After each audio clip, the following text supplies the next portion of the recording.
নমস্কার বন্ধুরা, কেমন আছো তোমরা সবাই? Welcome back to High Flyer. আজকে আমরা যে বিষয়টা নিয়ে কথা বলবো সেটা ভীষণ গুরুত্বপূর্ণ।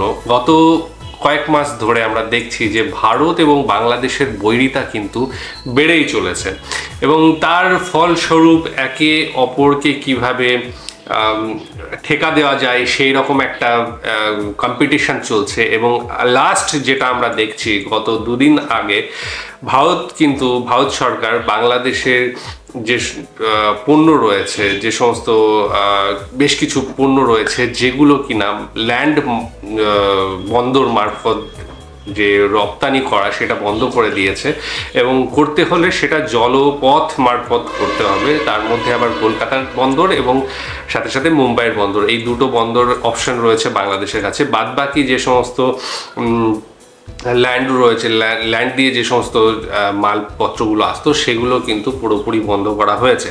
হ্যাঁ, তারপরেও কিছু কিছু মাল এখনও আসবে, কিন্তু বেশ কিছু জিনিসের ওপরে কিন্তু এই প্রতিরোধ কিন্তু করা হয়েছে। যাই হোক, আজকে আমরা যে ভিডিওটা দেখব সেটা একজন বেশ নামকরা ইউটিউবার এবং সাথে সাথে সোশ্যাল মিডিয়ার অ্যাক্টিভিস্ট, তিনি হচ্ছেন সাজ্জাদ কবির।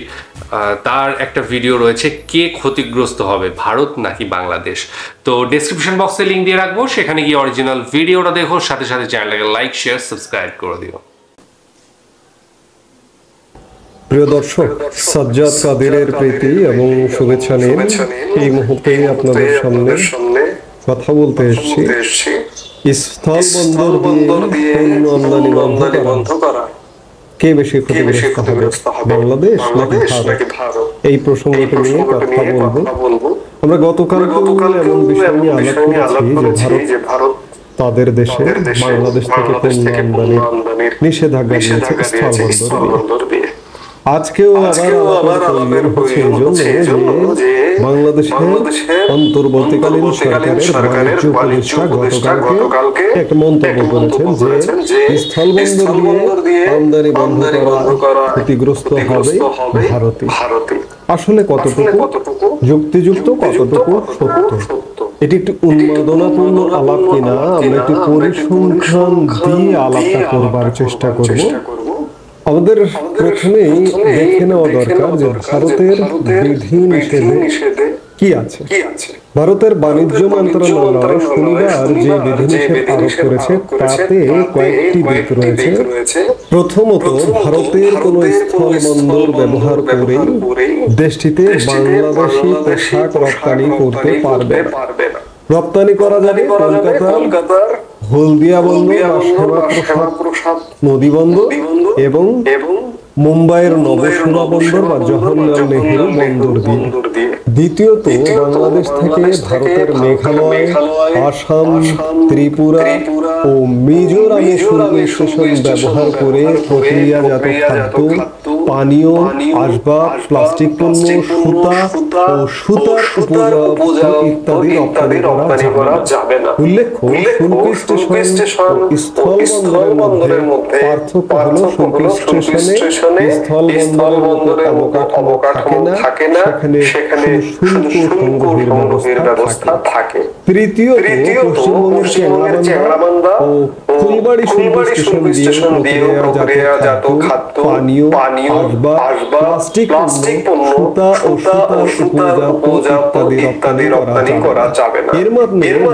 বাংলাদেশের লালমনিরহাটের বুড়িমারি, পঞ্চগড়ের বাংলাবান্ধা দিয়ে সব পণ্য রপ্তানি হবে না। পশ্চিমবঙ্গের শিলিগুড়ি, কোচবিহার সহ ওই এলাকায় বাংলাদেশের এসব পণ্যের বেশ চাহিদা রয়েছে, কিন্তু ভারত সেটি বন্ধ করে দিল। চতুর্থত, ভারত বাংলাদেশের মাছ, তরলীকৃত পেট্রোলিয়াম গ্যাস, ভোজ্য তেল ও ভাঙা পাথর আমদানিতে নিষেধ আরোপ করেনি। পাশাপাশি ভারতের ব্যবহার করে নেপাল, ভুটানে বাংলাদেশি পণ্য রপ্তানির ক্ষেত্রে বিধিনিষেধ প্রযোজ্য হবে না।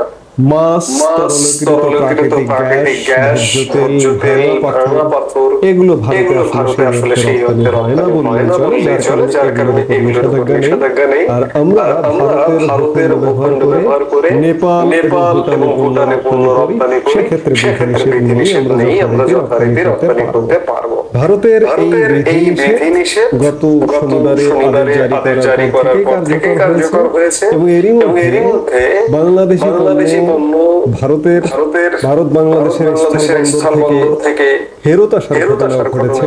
রোববার বাংলাদেশের সবচেয়ে বড় রপ্তানিকারক বলতে গেলে বলা যায় যে প্রাণ আরএফএল গ্রুপের 17টি ট্রাক খাদ্যপণ্য বুড়িমারি দিয়ে ভারতের পশ্চিমবঙ্গে শিলিগুড়ি যাবার কথা ছিল। ভারতের বিধিনিষেধের কারণে পণ্যগুলো আটকে যায়। আমরা একটু এবার দেখতে চাই যে ভারতে বাংলাদেশের বাজারটা কত বড় এবং এই বাজারটা বিস্তার লাভ করে কোথায় যাওয়া সম্ভব ছিল, বহুদূর যাওয়া সম্ভব ছিল। এখন যে বাজারটি আছে সেটি থেকে কয়েক গুণ বাড়িয়ে ফেলানো সম্ভব ছিল। বাংলাদেশ রপ্তানি উন্নয়ন ব্যুরো ইপিবির তথ্য মতে ভারতে 2023-24 অর্থ বছরে বাংলাদেশ মোট 157 কোটি ডলারের পণ্য রপ্তানি করেছে বা $1.57 বিলিয়ন পণ্য রপ্তানি করেছে। বাংলাদেশের মোট রপ্তানি আয়ের 3.75% আসে ভারত থেকে। অন্যদিকে ভারত থেকে বাংলাদেশ 900 কোটি ডলারের পণ্য আমদানি করে একই অর্থ বছরে। এর বড় অংশ শিল্পের কাঁচামাল ও মধ্যবর্তী পণ্য। ভারতীয় ভোগ্য পণ্যের বড় বাজার বাংলাদেশ। ভারতের শিল্প ও বাণিজ্য মন্ত্রণালয়ের তথ্য বলছে 2023-24 অর্থ বছরে দেশটির শীর্ষ 10 রপ্তানি গন্তব্যের 8 নম্বর ছিল বাংলাদেশ। মোট রপ্তানি আয়ের 2.55% এসেছে বাংলাদেশ থেকে। বাংলাদেশি পণ্যের শীর্ষ 10টি রপ্তানি গন্তব্যের মধ্যে ভারত একটি। এর অবস্থান বছর বেঁধে 8-এর আশপাশে থাকে।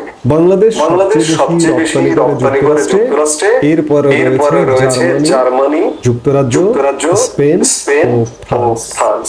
এশিয়ার দেশ জাপান অথবা চীন বাংলাদেশের রপ্তানি গন্তব্যের শীর্ষ তালিকায় নেই। রাশিয়াতেও রপ্তানি অনেক কম। চীনে বাংলাদেশ 2023-24 অর্থ বছরে রপ্তানি করে মাত্র 72 কোটি ডলারের পণ্য। ভারতে রপ্তানি করেছে প্রায় 2.5 গুণ পণ্য। বাংলাদেশের রপ্তানি খাত যুক্তরাষ্ট্র ও ইউরোপের দেশগুলো নির্ভর। পরিসংখ্যান যেটি বলুক না কেন, বাংলাদেশ পরিসংখ্যান বলছে যে বাংলাদেশ হচ্ছে ভারতের 10-এর মধ্যে রপ্তানি গন্তব্য। মাত্র 9 বিলিয়ন ডলার রপ্তানি করে 10-এর মধ্যে আছে। আবার বাংলাদেশের রপ্তানি গন্তব্যের সারা এশিয়ায় বাংলাদেশ আসলে সেই অর্থে রপ্তানি করে খুবই সীমিত। নেপাল, ভুটান, ভারত মিলিয়ে সামান্য কিছু রপ্তানি করে এবং এর মধ্যে ভারতে কিন্তু শীর্ষ। বাংলাদেশের সীমিত রপ্তানি গন্তব্য সীমিত গন্তব্যের মধ্যে এবং বাংলাদেশ রপ্তানি করে কম এবং বাংলাদেশের পণ্য রপ্তানি বৈচিত্র্য নেই। প্রধানত বাংলাদেশ গার্মেন্ট রপ্তানি করে এবং কিছু কৃষিজাত পণ্য, পাটজাত পণ্য, চামড়াজাত পণ্য, কিছু খাদ্য পণ্য রপ্তানি করে এবং এগুলো বেশিরভাগই কিন্তু ভারতে রপ্তানি করে। আজকে 2023-24 অর্থ বছরের পরিসংখ্যান যেটি বলছে 1.57 বিলিয়ন ডলার রপ্তানি হয়েছে। কিন্তু এটিকে ভারতের সাথে সম্পর্কের মাধ্যমে ভারতের বিশাল বাজার। আমি আগেও বলেছি, আবারও বলছি পরিসংখ্যানগুলো যে পৃথিবীর প্রায় 18% মানুষ ভারতে বসবাস করে। প্রায় 144 কোটি মানুষের বসবাস ভারত। সেই ভারতে সারা ভারতে অল ইন্ডিয়া যদি নাও হয়, শুধুমাত্র সেভেন সিস্টার্সকে কেন্দ্র করে যদি বাংলাদেশের বিপণন ব্যবস্থা সাজানো যেত, তাহলে এটি আজকের যে $2 বিলিয়ন বা 1.57 বিলিয়ন ডলার, এটি 10 বিলিয়ন ডলার হওয়া কিন্তু কোনো ঘটনা ছিল না। কিন্তু সেগুলো আসলে হবে না। আমরা রপ্তানি বা কত করি? এই যে চলতি অর্থ বছর চলতি অর্থ বছর এই অর্থ বছরটা শেষ হতে যাচ্ছে, আর এক মাস পরে অর্থ বছরটা শেষ হবে। এই অর্থ বছরে বাংলাদেশে রপ্তানির লক্ষ্যমাত্রাই হচ্ছে মাত্র $57.5 বিলিয়ন। লক্ষ্যমাত্রা অর্জিত হবে কত হবে? $50 বিলিয়ন। কিন্তু এই $50 বিলিয়নকে যদি আপনি $100 মিলিয়ন নিয়ে যেতে চান, আমার ধরুন আমার বাৎসরিক খরচ, আমদানি ব্যয় মেটানো, ঋণের কিস্তি পরিশোধ করা, এগুলো মিলিয়ে ধরেন এখন $60-70 বিলিয়ন প্রয়োজন হয়।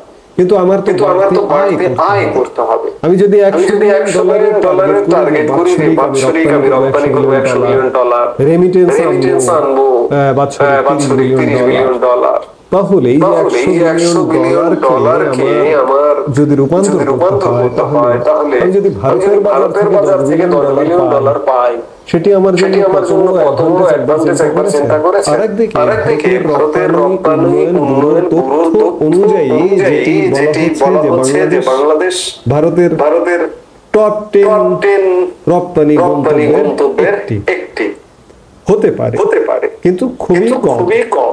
ভারত পণ্য রপ্তানি করে সারা পৃথিবীতে $800 বিলিয়ন অধিক। আমি বারবার জোর দিয়ে বলি $800 বিলিয়ন কাছে $9 বিলিয়ন, $14 বিলিয়ন পর্যন্ত ভারত আমাদের এখানে রপ্তানি করেছে সর্বোচ্চ।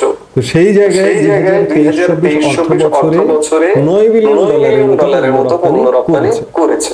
আপনি চিন্তা করুন যে $800 বিলিয়ন পণ্য আমি রপ্তানি করি বিদেশে, তার মধ্যে $9 বিলিয়ন আসলে কোনো যায় আসে, বা ভারত এটি বিস্তার করে এটি যদি ভারত আরো বাড়িয়ে দেয় $20 বিলিয়ন রপ্তানি করলো, কিন্তু আমি যদি $10 বিলিয়ন হিসাব শুধুমাত্র ভারত থেকে নিতে পারি, এশিয়ার আর কোনো জায়গায় কিন্তু আমার রপ্তানি নেই। আমি জাপানে রপ্তানি করতে পারি না, চীনে নামমাত্র রপ্তানি করি, $1 বিলিয়ন রপ্তানি করি না। 23-24 অর্থ বছরে চীনে রপ্তানি হয়েছে মাত্র $72 ডলারের পণ্য, এবং চীনে রপ্তানিটা বাড়বার কোনো সুযোগ নেই, কারণ সেখানে শুল্ক বাধা আছে, এবং সেখানে আমাদের পণ্যের উপযোগিতা সেটি একটা ব্যাপার আছে। কিন্তু ভারতে আমাদের পণ্যের যথেষ্ট উপযোগিতা আছে, আমাদের খাদ্য পণ্যের, আমাদের ফার্নিচার শিল্পের, আমাদের প্লাস্টিক পণ্যের, আমাদের পাট পণ্যের, আমাদের চামড়াজাত পণ্যের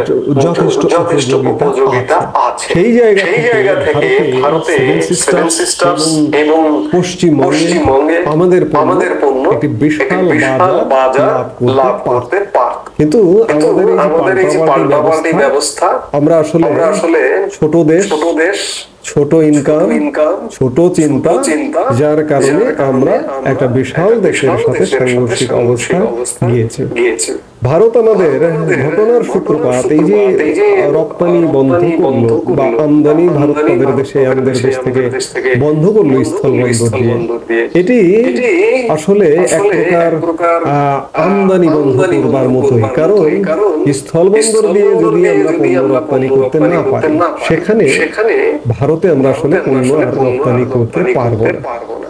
আজকে সেভেন সিস্টার্সে যদি আমরা এই সেভেন সিস্টার্সে আগের ব্যবস্থায় যদি রপ্তানি না করতে পারি, কলকাতা বন্দর দিয়ে সেভেন সিস্টার্সকে পণ্য রপ্তানি করতে হলে 10 থেকে 15 দিন সময় লাগবে, খরচ প্রায় দ্বিগুণ বেড়ে যাবে। সেই ক্ষেত্রে কলকাতা বন্দর দিয়ে সেভেন সিস্টার্সের ব্যবসায়ীরা বাংলাদেশ থেকে নেবেন কিনা সেটি হাজারবার ভাববার বিষয়। সবকিছু মিলিয়ে যেটি বলবার বিষয় যে যেটি বলেছেন যে ভারতই ক্ষতিগ্রস্ত হবে, তিনি কোন অর্থে বলেছেন জানি না, কারণ পাল্টাপাল্টি ব্যবস্থা চলছে।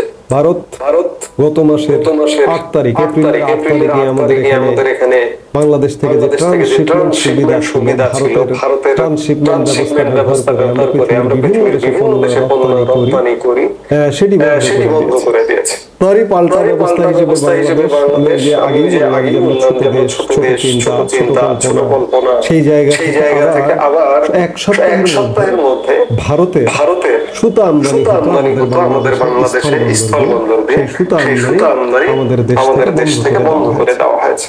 অনেকে বলছেন ওয়াকিবহাল মহল বলছেন যে ভারত এই সুতা আমদানি বন্ধ করবারই একটা পাল্টা ব্যবস্থা নিয়েছে যে বাংলাদেশি পণ্য স্থল বন্দর দিয়ে ভারতে রপ্তানি করা যাবে না। এই পাল্টাপাল্টিতে আসলে ক্ষতিগ্রস্ত হয় ছোটরা, বড়দের কিছু হয় না। কিন্তু বড় গাছে তেমন একটা প্রভাব ফেলতে পারে না। দুই একটা ডাল ভেঙে গেলে বড় গাছের কিচ্ছু যায় আসে না, সেই ডাল আবার গজিয়ে যায়। কিন্তু ওই বড় গাছ থেকে যখন ডালটা ভেঙে ছোট গাছের উপর পড়ে যায়, সেই গাছটাই কিন্তু একদম ধ্বংস হয়ে যায়। বাংলাদেশের অবস্থাটা হয়েছে তেমন। এখন বাণিজ্য মন্ত্রী যেটি বললেন, হয়তো তিনি বলেছেন যে ভারত যেহেতু তারা বাংলাদেশি পণ্য আমদানি বন্ধ করে দিয়েছে, এখন বাংলাদেশও ভারত থেকে আমদানি বন্ধ করে দিলে ভারত ক্ষতিগ্রস্ত হবে। এই অর্থে বলেছেন কিনা সেটি একটি বিষয়। আর ভারত থেকে পণ্য আমদানি আপনারা বন্ধ করে দিন, যেমন আপনারা পাল্টা ব্যবস্থা নিয়েছিলেন ট্রান্সশিপমেন্ট বন্ধের প্রেক্ষিতে ভারত থেকে স্থলপথ আমদানি বন্ধ। ঠিক তেমনি দেখি আপনারা কেমন পারেন যে আপনারা বাস্তবতা চিন্তা থেকে কথাবার্তা বলছেন যে ভারত থেকে যাবতীয় পণ্য ভারতই বন্ধ করতে পারে, ভারত বাংলাদেশে রপ্তানি বন্ধ করে দিতে পারে। অবস্থাটা কিন্তু এমন। ইতিমধ্যে পাকিস্তানের ক্ষেত্রে এমন ঘটনা কিন্তু ঘটেছে। পাকিস্তান থেকে যাবতীয় পণ্য রপ্তানি বন্ধ। বাংলাদেশের উপরেও যদি এই চাপ প্রয়োগ করে, আরোপ করে, তাহলে কি ঘটবে? সেটি একটা ভয়ঙ্কর বিপদের কারণ হতে পারে। এবং আমি এটি আরো জোর দিয়ে বলতে চাই যে ভারত ট্রান্সশিপমেন্ট বন্ধের ফলে স্থলপথে সুতা আমদানি বন্ধ করলেন আপনারা, বাণিজ্য মন্ত্রণালয়। এবার ভারত থেকে যাবতীয় পণ্য আমদানি বন্ধ করে দিয়ে দেখুন তো যে কেমন পারেন ছোট মুখে বড় কথাটা কেমন সাজে। কাজেই বাণিজ্য উপদেষ্টা যেটি বলেছেন ভারতে ক্ষতিগ্রস্ত হবে, আসলে বাস্তবতা হচ্ছে ভারত ক্ষতিগ্রস্ত হবে না, ক্ষতিগ্রস্ত হবে বাংলাদেশ। এই মুহূর্তে এই পর্যন্ত সবাই ভালো থাকুন, সুস্থ থাকুন। আমাদের ভিডিওগুলো আচ্ছা, সাজ্জাদ কবিরের ভাইয়ের এই যে ভিডিওটা দেখলাম, এটা কিন্তু আমি কোনো অংশেই ফেলতে পারবো না। অ্যাকচুয়ালি ভারত বয়কট এই কথাটা কিন্তু বাংলাদেশেই উঠেছিল। আমরা যখন থেকে ভিডিও দেখছি বা করছি, সেইটা কিন্তু বহুদিন আগে আমার পুরনো ভিডিও আছে, সেখানে ভারত বয়কটের অনেক কথা হয়েছিল এবং আলটিমেটলি সেই জায়গাতেই যাচ্ছে। অন্তত ইন্ডিয়া সেই জিনিসটা করছে, যেটা বন্ধ করে দেওয়া সেটা করছে, এবং বাংলাদেশেও টিট ফর ট্যাটে যাচ্ছে, যেটা কিনা আমার মনে হয় যে এই জায়গাটায় কিন্তু একটু বেশি হয়ে যাচ্ছে, যেটার ক্ষেত্রে সমস্যা হতে পারে। বাংলাদেশে যখন অনেকেই বলছে যে যে দেশের যে বাণিজ্য সমতা সেটা নেই, বাংলাদেশ কম এক্সপোর্ট করে, আমদানি করে বেশি ইন্ডিয়া থেকে, কিন্তু ইন্ডিয়া কম ইম্পোর্ট করে আর এক্সপোর্ট করে বেশি। তো এই সমতা যেহেতু নেই, সেহেতু আমাদের সমতা দিতে হবে। এইটা কখনোই সম্ভব নয়। একটা বড় দেশ, একটা বড় অর্থনীতির দেশ পাশে থাকলে এবং তার সাথে বাণিজ্য করতে গেলে কখনোই সেটা সমান তালে হয় না।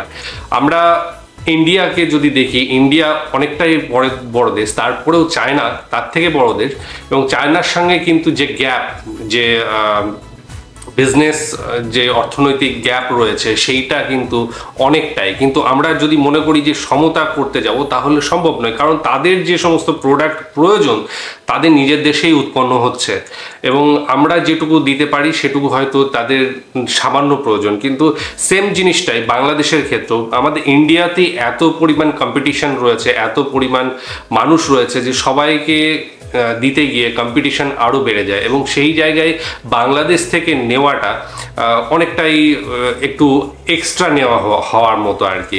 ঠিক আছে, এমন কিছু বাংলাদেশে আমার মনে হয় না যে প্রোডাকশন হয় যেটা ভারতে তৈরি হয় না, এবং সেখানে কম্পিটিশন আমার মনে হয় বাংলাদেশের থেকে ইন্ডিয়াতে অনেক বেশি বিভিন্ন কোম্পানির মধ্যে দামের দিক থেকে। হ্যাঁ, যেটা ছিল নর্থ ইস্টে যাওয়ার সম্ভাবনা ছিল এবং যাচ্ছিল, ব্যবসাটা হচ্ছিল, কারণ নর্থ ইস্টটা ইন্ডিয়া থেকে অনেকটা ঘুরে যেতে হয়, মানে দূরে রয়েছে। ঠিক আছে, তো নর্থ ইস্টের স্টেটগুলোকে অনেকটা ঘুরে গিয়ে মেনল্যান্ডের সাথে যুক্ত হতে হয়। সেই জন্য বাংলাদেশ যেহেতু পাশে রয়েছে, বর্ডারে রয়েছে, সেহেতু বর্ডার থেকে তাড়াতাড়ি সেই মালগুলো সাপ্লাই দেওয়া বা যে মাল দরকার হয় সেই মালগুলো দেওয়ার পক্ষে কিন্তু বাংলাদেশ বেশ সুবিধাজনক জায়গায় ছিল। কিন্তু এই পরিস্থিতিতে যখন ব্যাপারটা এরকম হয়ে গেল যে ল্যান্ড পোর্টগুলো যখন ইন্ডিয়া বন্ধ করে দিল, সেই ব্যবসাটা কিন্তু অলরেডি বাংলাদেশ হারাচ্ছে। এবং সাথে সাথে প্রফেসর ইউনুস যেটা বলেছিলেন যে গার্জিয়ান অফ দ্য ওশিয়ান, তো সেই ব্যাপারটা কিন্তু ইন্ডিয়া মোটেও ভালোভাবে নেয়নি, এটা আমরা পরেও দেখেছি।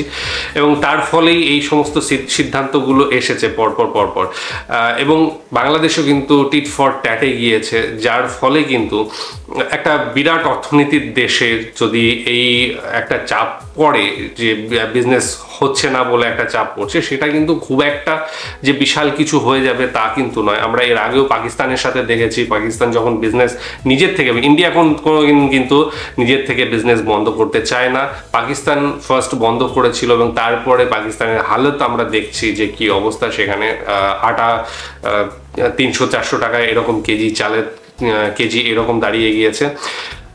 চীনের সাথে আমাদের একটা বৈরিতা রয়েছে, কিন্তু চীনের সাথে কিন্তু আমরা বিজনেস কোনোদিন বন্ধ করিনি।